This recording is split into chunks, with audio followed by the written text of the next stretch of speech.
Assalamualaikum guys, welcome back to my channel guys. Thank you kepada you all yang mana yang dah tengok video Taufik sebelum ni. Thank you sebab support dan thank you juga sebab subscribe. Okay, cerita kali ini masih lagi dalam kes pembunuhan guys. So Taufik nak ceritakan tentang seorang pembunuh upahan mafia yang dikenali sebagai The Iceman. So kalau korang nak tahu siapa itu Iceman dan kenapa diberi gelaran Iceman tu, korang kena tengok cerita ni sampai habis. Okay guys, let's go.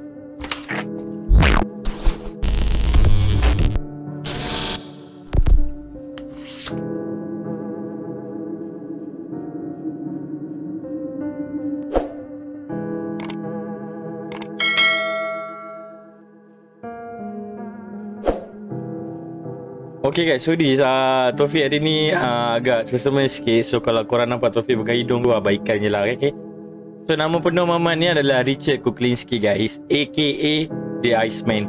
So kenapa, macam Taufik cakap, nanti Taufik akan ceritakan kenapa diberi nama The Iceman. Okay, Mamat ni bekerja sebagai pembunuh upahan untuk mafia guys. So bukan mafia yang kecil-kecil tau. So dia bekerja buat pembunuhan sebagai macam hitman ni dengan mafia yang besar-besar guys. So dia bukan bekerja dengan satu mafia sahaja. Dia ada banyak lah. Maknanya banyak bos lah. Majikan ada banyak. So kalau bos ni cakap, okay, kau bunuh dia, so dia ambil je. So Mamat ni menjadi pembunuh upahan guys. Orang yang dia dah bunuh hampir 300 orang guys. Kebanyakannya orang cakap Richard ni bekerja sebagai pembunuh upahan bukannya sebab duit. Okay, so biasalah kalau orang bekerja sebagai pembunuh upahan, dia punya gaji dia besar. Macam tahu je macam mana buat je. Mestilah ambil yang orang mesti gaji dia besar kan. So bukannya motif si Mamat Kuklinski ni, aku susah betul nak sebut nama dia ni lah. Okay, bukan motif dia sebab duit. Tapi sebenarnya Mamat ni psycho. Dia cakap hobi dia adalah bunuh orang. Kau bayangkan lah, orang semua hobi main bola, main lomba lari, main bola jaring, bola tampar, tapi dia punya hobi special sikit guys. Hobi bunuh orang. Aku pun tak tahu macam mana dia boleh dapat hobi macam ni. So Mamat Kuklinski ni pernah ditanya oleh seseorang mafia. Mafia tu cakap, kenapa kau nak jadi seorang pembunuh? Jawapan ni macam Taufik bagi tahu tadi, tu hobi dia. Hobi otak dia lah. Ada banyak hobi-hobi tu juga yang kau dah cari, yang kau nak buat. Kau pelik lah orang macam ni. Itulah, masing-masing ada hobi masing-masing kan. Tapi hobi dia ni aku rasa memang lain universe lah. Aku rasa ni geng-geng Thanos ni. So kita akan ceritakan sedikit sebanyak latar belakang si Mamat Kuklinski ni guys. So si Mamat Kuklinski ni dilahirkan di New Jersey pada tahun 1935 guys. So ayah dia adalah seorang pemabuk, manakala ibu dia adalah seorang kuat agama. So bapak dia pemabuk, mak dia kuat agama. So macam tak balance lah. So ketika Mamat Kuklinski ni masih kecil, dia ni suka seksa binatang guys. So binatang yang dia selalu seksa adalah kucing lah, sebab dekat tempat Kuklinski ni duduk ada banyak orang bela kucing dan juga kucing-kucing terbiar dekat luar rumah. So kucing-kucing tu lah yang jadi mangsa seksa dia. Dia suka seksa kucing, bunuh kucing. Habis semua kucing jiran-jiran dia habis. Semua hilang. Tahu-tahu jumpa dah mati lah. Aduh pening budak macam ni. So Mamat Kuklinski ni mencakap membunuh ni adalah benda yang menyeronokkan dalam dunia. Sebab tu dia suka membunuh. Man, dia ni memang betul-betul psycho guys. Setelah usia dia meningkat, si Mamat ni rasa macam bunuh kucing dah tak best lah. Dia dah tak dapat nikmat rasa macam dulu masa dia kecil-kecil untuk bunuh kucing. Masa umur dia 14 tahun, korang rasa dia pergi up level ke mana? Yes, korang tak salah. Dia pergi ke pembunuhan yang lebih dahsyat lagi, iaitu bunuh orang lah. Macam Taufik cakap tadi, pada usia dia 14 tahun, dia memukul seorang kaki buli sampai mati guys. Memang kena jugalah. Kena pukul kaki buli tu bagus lah. Tapi janganlah pukul sampai mati kan. Tapi kes pembunuhan pertama dia adalah memukul seorang pembuli sehingga mati. Rata-rata time umur 14 tahun tu orang sibuk main game, main guli, main layang, pergi bunuh orang guys. Aku time tu sibuk main gasing tau. Lepas kejadian tu semua berlaku, biasalah dia kena buang sekolah. Dan dia pun tak nak sekolah lagi guys. Dia cuba nak terus buat apa yang dia buat. So pada tahun 1950 guys, dia dah libatkan diri dia dengan penjenayah tempatan yang ada dekat tempat dia, dekat New Jersey tu. Korang bayangkan, dia dah tak nak sekolah, dia berhenti sekolah. Kira macam berhenti sekolah jadi gangster lah. Tapi dia ni berhenti sekolah jadi geng-geng pembunuhan perompakan yang ada dekat New Jersey tu guys. Berbelit lidah aku. So pada umur dia 18 tahun, dia dah dapat kontrak aktiviti penjenayah dia yang pertama guys. So dia macam, sukanya aku. Dia macam suka lah benda-benda macam ni. Tapi malangnya kontrak yang dia dapat tu bukan selera dia guys. So kontrak yang dia dapat tu kebanyakannya pencuri, perampokan, jual dadah dan sebagainya. Benda-benda biasa lah. Dia tak dapat bunuh orang lagi guys. So dia buat benda-benda kecil tu lah. Bos dia suruh buat benda-benda kecil tu. So nafsu dia ni rasa macam, bila aku nak dapat bunuh orang ni, bila aku nak dapat bunuh orang ni. So dia membuat-buat, tapi dia tahan diri dia untuk buat kerja-kerja macam tu dulu guys. So pada pertengahan 1950 guys, dia dah dapat arahan dari bos dia untuk bunuh seseorang guys. Dan bos dia bagi tahu dia, berkemungkinan tinggi orang yang kau nak bunuh tu adalah orang yang kau kenal. Tapi Kuklinski ni dah tak dapat tahan dengan rasa dia nak membunuh tu guys. So dia dah tak tahan lagi. Tak boleh aku nak bunuh je. Sebab dia kata tu hobi dia kan. So nak tak nak dia buat juga. Dia nak lepaskan dia punya, apa tu orang cakap, gian. Gian nak membunuh tu. So dia tak kisahlah dia kenal ke, dia tak kenal ke, janji dia dapat bunuh guys. Cara-cara yang biasa Mamat ni gunakan adalah membakar mayat, memukul sehingga mati dan menyeksa sehingga mati lah. Maknanya pukul dengan seksa tu sama lah. Tapi semua tu bergantung kepada mood dia. Korang rasa bunuh orang ikut mood. Dia ni bunuh orang ikut mood. Kalau dia rasa dia nak pukul, dia pukul. Kalau rasa dia nak bakar, dia bakar. Aduh guys.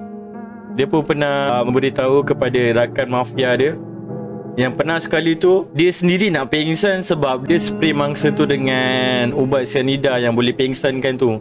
Tapi time tu pun dia terhidu juga. Tapi dia nasib baik dia dapat tahan lah. Kalau tak pengsan itu dia dah kena tangkap awal lah. Okey, sekarang kita ceritakan tentang bila dia dah jadi pembunuh pahan yang terkenal guys. So pada tahun 1960, so Kuklinski ni menjadi terkenal di New Jersey dan New York guys. Bam, boom, boom. Lepas bom, nama dia meletup guys. So semua mafia yang berada di New Jersey dan juga New York, aku berbelit lidah nak sebut nama New York dengan New Jersey ni. Okay, nama dia meletup guys. Semua mafia suka dia, cara dia kerja clean. Selepas nombor dia naik guys, dia mula bekerja dengan mafia yang paling tinggi guys. So mafia yang paling power. So dia menjadi salah seorang anggota daripada mafia tu lah. So sebenarnya macam mana si Mamat Kuklinski ni boleh menjadi salah satu ahli daripada mafia yang terbesar yang berada di New Jersey dan juga New York ni. Nah, jadikan cerita sebenarnya Mamat Kuklinski ni ada hutang dengan mafia tersebut. So mafia tersebut cakap, kalau kau bunuh seseorang, hutang kau clean, habis, settle. So Mamat Kuklinski ni cakap okey, tak ada masalah. Memang dia suka membunuh orang. So bila dia dah buat kerja dia guys, kerja dia dah buat clean, polis pun tak dapat trace. So mafia tinggi dia cakap, dia ni memang berbakat. Sebab itulah mafia tu tadi ambil dia sebagai salah satu anggota mafia yang terkenal di New Jersey dan juga New York guys. So Mamat Kuklinski ni boleh cakap hati dia teging guys. Dia tak takut pun apa-apa. Dia tak takut siapa-siapa pun. Dengan bos mafia tu pun dia tak takut. Dia cakap, kalau aku nak bunuh orang, aku bunuh. Kalau kau aku nak bunuh, aku boleh bunuh, tak ada masalah. So mafia yang kenal dia panggil dia kepala syaitan guys. Dia bagi gelaran dia kepala syaitan. Bayangkanlah kepala syaitan. Aku rasa macam mana dia cara bunuh orang tu kan. So kita cerita pula macam mana cara dia membersihkan jejak-jejak jenayah yang dia dah buat. So let's go guys, kita cerita pula. Okey, nak jadikan cerita zaman sekarang penuh dengan teknologi-teknologi yang canggih. Macam kita dah ada CCTV, kita dah ada test DNA, kita dah ada polis yang meronda. So sangat-sangat ketat time tu. Time sekarang ni, sorry. Sangat-sangat ketat time sekarang ni. So kalau kau buat jenayah, memang kau takkan dapat lari punya. Salah satu sebabnya lah test DNA yang paling kuat lah. So Mamat Kuklinski ni, time dia buat kerja, benda-benda ni belum pesat berkembang. Teknologi tu dah ada, tapi tak secanggih sekarang. So Mamat Kuklinski ni selalu dia buat apa tau? Dia selalu potong jari-jari mangsa dia. Dan dia juga akan cabut gigi, semua gigi mangsa dia guys. Kalau dia potong jari mangsa tu, polis tak dapat check chop jari mangsa tu. So polis tak dapat tahu siapa mangsa ni. Untuk cabut gigi tu, untuk bagi lagi susah lah pihak polis nak cam siapa mangsa ni. Itu taktik dia lah, untuk dia menyusahkan pihak polis untuk buat siasatan terhadap mangsa tersebut. So jenayah dia pun tidak dikesan dengan mudah lah. So bila jenayah tak kesan dengan mudah, dia pun susah nak dicari lah. So kadang-kadang si Kuklinski ni lepas dia dah buat semua benda tu, dia dah bunuh, dia dah cabut jari semua, dia akan campak ke sungai guys. Bila dia sampai kat sungai, so ikan-ikan semua makan apa semua. Proses nak mengenal pasti mayat tu lagi susah guys. Pihak polis nak cam mayat ni. So dia ni agak bijak jugalah pada zaman tu. So dalam kejam-kejam si Kuklinski ni guys, Kuklinski ni mempunyai keluarga guys. Pada tahun 1961, dia telah berkahwin dengan isterinya nama Barbara. So mereka kemudian dikurniakan dengan 3 orang cahaya mata guys. Ketika perkahwinan Kuklinski ni jalankan time tu, dia telah membunuh sebanyak 65 orang guys. Banyak juga dia dah bunuh. Dan dia juga dia buat cerita dongeng juga dengan isteri dia dan juga keluarga dan juga rakan-rakan yang ada di sekitar perumahan dia lah. Orang-orang yang kenal Kuklinski ni di sekitar kawasan perumahan dia, dia bekerja sebagai setiausaha di dalam penjagaan guys. So orang-orang terdekat dia yang mengenali si Kuklinski ni, dia baik, pemurah. So tak ada apa-apa yang mencurigakan lah tentang Kuklinski ni terhadap orang-orang di sekitar dia. Kuklinski ni adalah orang yang sangat romantik terhadap isteri dia guys. Apabila dia dalam keadaan normal, dia adalah seorang ayah yang penyayang, suami yang penyayang, pemberi nafkah yang cukup, bawa jalan-jalan semua dan sebagainya lah. Tapi bila dia dalam keadaan marah, dia selalu pukul bini dia, ngamuk tuan-tuan pasal kat dalam rumah. Dan dia pernah cakap kat bini dia, engkau aku punya, aku seorang punya, ada orang lain, you are mine lah, macam tu. Dia juga pernah mengugut Barbara menggunakan pisau. Dia cakap kat Barbara, kalau kau tinggalkan aku akan bunuh kau, aku akan bunuh semua ahli keluarga kau. Dia ni memang psycho teruk guys. Dengan parah kat kepala otak dia ni, apa benda yang dia fikir ni, syaitan mana yang telah merasukimu. Isteri dia tak ambil serius lah apa yang dicakapkan oleh Kuklinski ni. Tapi hakikatnya suami dia adalah seorang pembunuh. Isteri dia tak tahu suami dia adalah seorang pembunuh. Sepanjang tahun 60-an hingga 80-an, dia dikenali sebagai pembunuh upahan yang paling terkenal di seluruh pantai timur dan juga seluruh negara. Time ni dia dah, nama dia dah boom dah boom teruk nama dia. Tapi walaupun nama dia dah boom, polis still tak dapat detect dia guys. Macam mana tu? Namun job-job yang Kuklinski ni dapat, dia takkan bunuh seorang perempuan dan dia takkan bunuh seorang kanak-kanak guys. Itu 2 syarat yang biasa dia bagi dekat klien dia lah. Dia takkan bunuh perempuan, dia takkan bunuh kanak-kanak. Dan dia juga bukanlah orang yang bersosial guys. Dia profesional. Kalau klien datang, okay, kau buat kerja ni, dia akan datang, ambil, dia terus gerak. Dia tak ada lepak-lepak dengan geng-geng mafia tu guys. Dia macam profesional, lepas buat kerja balik, lepas buat kerja balik. So dia tak campurkan kehidupan bekerja dia dengan kehidupan normal dia guys. Lama kelamaan dia ni memang percaya diri guys, membunuh dan terus membunuh. Tapi sepanjang-panjang tupai melompat, akhirnya jatuh ke tanah jua guys. Dia kantun. So pada tahun 1980 guys, Kuklinski ni memulakan perniagaan penjenayah dia sendiri guys. Ada satu hari ni guys, dia rasa macam stres kan. Mungkin disebabkan tekanan dan juga lalai. Pembunuhan hanya buat kantor guys, bukan kantor terus lah. So polis dapat detect jejak dia. So start daripada hari tu, polis mengawasi Kuklinski ni dengan lebih ketat guys. Seperti kebanyakan kes tentang jenayah yang terancam yang korang pernah tengok, salah seorang geng Kuklinski ni tertangkap. So bila kawan dia tertangkap, biasalah rundingan antara polis dan juga kawan Kuklinski ni paling tada kepada dia. So dia pun tolong polis untuk menangkap Kuklinski guys. So setelah kawan Kuklinski ni bersetuju untuk menolong pihak polis, so pihak polis menenangkan pita rakaman dekat dalam baju kawan Kuklinski ni guys. So on that day guys, kawan Kuklinski dia berjumpa dengan Kuklinski untuk membuat kontrak pembunuhan guys. Perbualan antara dia dan juga Kuklinski terakam oleh pita rakaman yang terletak di dalam baju kawan dia yang tadi guys. Mengambil masa yang agak lama juga guys, 6 tahun kemudian guys, pada 1986, Kuklinski dan juga isteri dia sedang menikmati sarapan dekat dalam rumah lah kan. Tapi time tu pihak polis dah kepung semua rumah Kuklinski guys, depan, belakang, kiri, kanan, atas, bawah tak ada lah. Lepas tu Barbara rasa macam pelik, kenapa ramai sangat kat orang. So Barbara tanya dengan husband dia Kuklinski, kenapa kat luar ramai sangat orang. So polis pun datang ke depan rumah, ketuk pintu, panggil bini dia. Si Barbara dia tanya polis, kenapa nak tangkap suami dia, apa sebab. So polis pun cakap, laki awak adalah seorang pembunuh berantai, dia adalah seorang pembunuh upahan. So isteri rasa amat sedih guys dengan kejadian yang telah berlaku di keluarga dia, lagi-lagi dengan husband dia si Kuklinski guys. Setelah perbicaraan yang sangat panjang, so Kuklinski ni dibawa ke pejabat polis untuk buat siasatan selanjutnya guys. beberapa siasatan yang telah dibuat selepas perbicaraan yang begitu panjang dan begitu lama. Kuklinski didapati bersalah atas 7 pembunuhan dan dijatuhkan hukuman penjara seumur hidup guys. Dia kena tangkap dan dipenjarakan seumur hidup. Tapi bukan berakhir di situ saja. Kuklinski masa dekat dalam penjara, dia suka menjadi publicity guys. So ada je wartawan yang datang untuk mewawancara si Kuklinski ni. So Kuklinski ni rasa macam tak nak ke apa, dia macam okey boleh. Dia macam gila fame macam tu lah. Dia suka menceritakan tentang kejahatan yang dia dah buat dekat orang-orang awam yang kat luar sana. Betul lah ni, dia ni betul psycho teruk ni. Okay, so setelah beberapa tahun menjalani kehidupan rahsia, Kuklinski aka The Iceman memberi kerjasama dalam banyak wawancara majalah guys. So dia ada buat wawancara dengan surat khabar, TV. So dia mengaku bahawa dia juga menerima seberapa wang yang sangat banyak, berjumlah $40,000 guys, untuk membunuh Jimmy Hoffa, seorang pemimpin kesatuan di New Jersey yang kematian dia kekal misteri guys. 40,000 untuk bunuh satu orang. Memang kaya.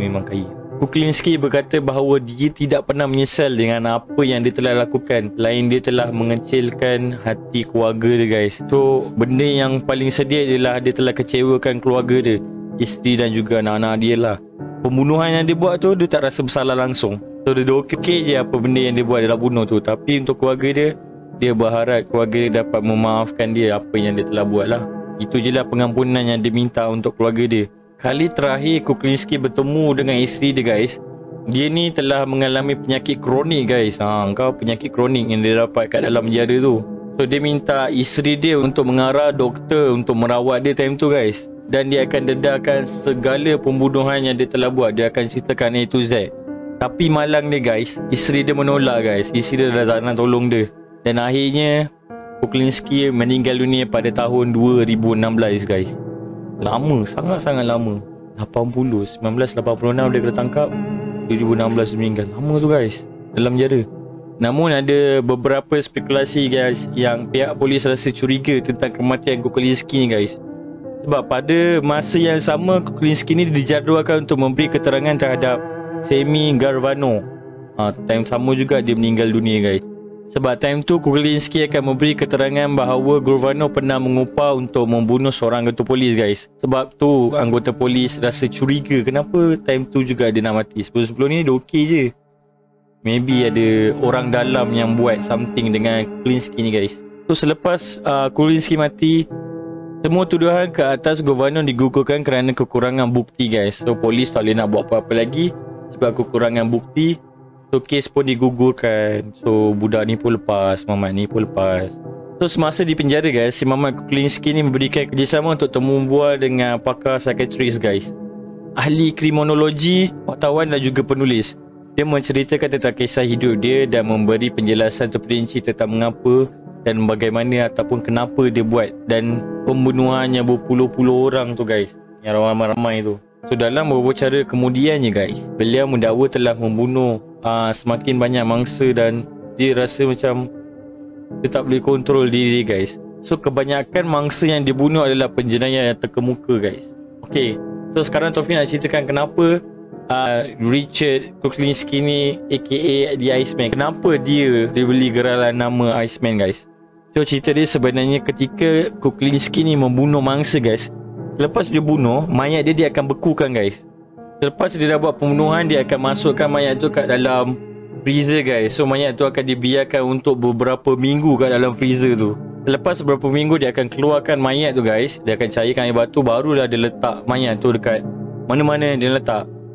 So dengan metod ni Kuklinski menghidukan siasatan forensik guys.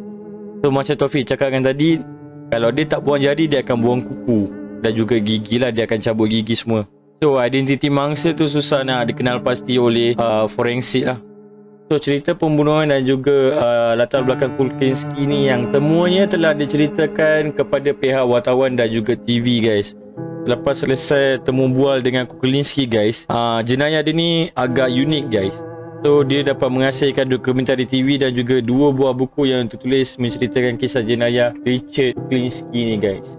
So ada juga movie yang dikeluarkan pada tahun 1993 yang bertajuk Cold Blood Killer, dan juga pada tahun 2016 iaitu Mafia Contract Killer guys. So korang boleh tengok cerita dia dekat YouTube ataupun dekat mana-mana platform video. Yang dua cerita Taufik ceritakan tadi itu adalah kisah berdasarkan kisah benar Kuklinski lah. So apa pendapat you all tentang kisah Mamat Kuklinski ni guys, aka The Iceman ni?